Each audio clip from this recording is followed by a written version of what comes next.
আচ্ছা, আমি চলে এসেছি হরিশ্চন্দ্রপুরের বাস স্ট্যান্ডের কাছে। আমি দেখছি আমার আন্টি কালা রুটি বেচছে। তো খুব সুন্দর একটা ব্যাপার। আচ্ছা আন্টি, কালা রুটি এখানে সঙ্গে সঙ্গে তো আপনি বেচছেন, তো এর সঙ্গে আপনি তো দুধ পিঠা বা আরও আনাসা ক্ষীর বা আইসা ক্ষীর সেগুলো তো বেচতে পারেন, তো কেন বেচছেন না? এটা নিয়ে তো সময় পাচ্ছি না। আচ্ছা আন্টি বলছেন এটা নিয়ে সময় পাচ্ছে না খো। হ্যাঁ, অনেকগুলো সেল হচ্ছে, সকালে পাওয়া যাচ্ছে, বিকেলে পাওয়া যাচ্ছে বাস স্ট্যান্ডে, তাই তিনি কালাই দিচ্ছেন। আচ্ছা, আপনার কি এটার উপরই সংসার চলছে না আরও অন্য কিছু করেন?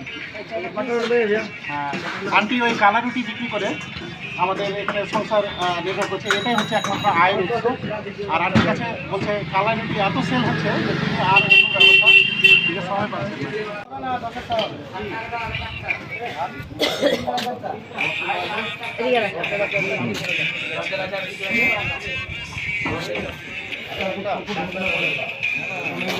আপনি কতদিন থেকে এই কালা রুটির ব্যবসা করছেন? আমি 24 বছর থেকে রুটির ব্যবসা করি। আচ্ছা, কোথায় ব্যবসা করছেন এটা? আমি বাস স্ট্যান্ডে, এটা কোথাকার bus stand? Harishchandrapur bus stand. আচ্ছা, কিরকম সেল হয়? দিনে কত টাকা করে সেল করেন কালা রুটি? 10 কিলো আটা শেষ করি। 10 কিলো আটা শেষ হয়ে যায় একদিনে? বাহ। আচ্ছা, একটা কালা রুটির দাম আপনি কত নিচ্ছেন? 30 টাকা। 30 টাকা? 30 টাকা। আচ্ছা, সঙ্গে কি কি দিচ্ছেন একটু দেখান।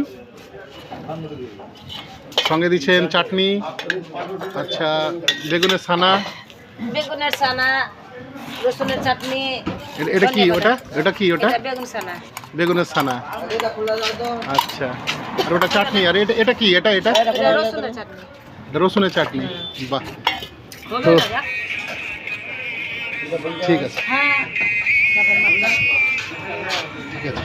তাহলে সবাই যদি কালা রুটি খায় তাহলে কোথায় আসতে হবে হরিশ্চন্দ্রপুরে বলুন? Harishchandrapur bus stand.